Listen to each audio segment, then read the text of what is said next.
Friends నమస్తే, ఎలా ఉన్నారండి? బాగున్నారా? నేను బాగున్నాను. మీరు ఎలా ఉన్నారు?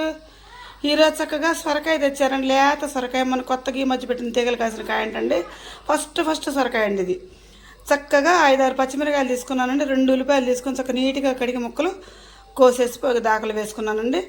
ఇప్పుడు దీన్ని పొయ్యి మీద పెట్టేసుకుందామండి. మనం పెట్టేశాను.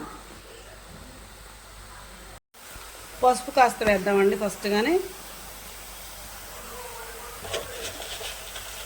గల్లుకు కూడా వేసేద్దామండి.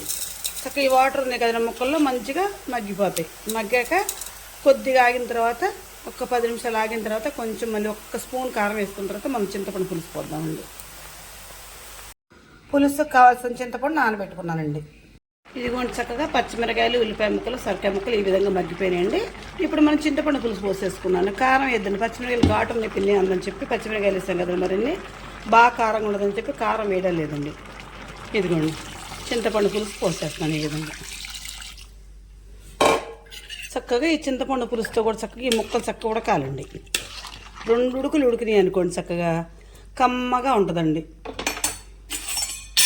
ఇదిగోండి చక్కగా ఎండుమిరపకాయలు లేవండి ఈరోజు, అందుకనే కరివేపాకు ఉల్లిపాయ వేసేసి తాలింపు పెట్టేస్తాం. పచ్చిమిరపకాయలు మరిన్ని వేసాక ఘాటు సరిపోద్ది, అందుకే కొంచెం ఆలోచించలేదండి. చక్కగా ఈ విధంగా వేగిన తర్వాత మనం పులుసులో పోసేసుకుందామండి. గరి తీసాము. అదిగోండి ఈ విధంగా మనం సొరకాయ పులుసు తాలింపు పెట్టేసుకున్నామండి. మీకు నచ్చితే నాకు ఒక లైక్ ఇవ్వండి. ప్లీజ్ సబ్స్క్రైబ్ చేస్తాము. ఎరా అరవింద్ బాబు అరవింద్ అన్నయ్య గారు లోపలికి వచ్చిన కిట్టనే ఆడమండ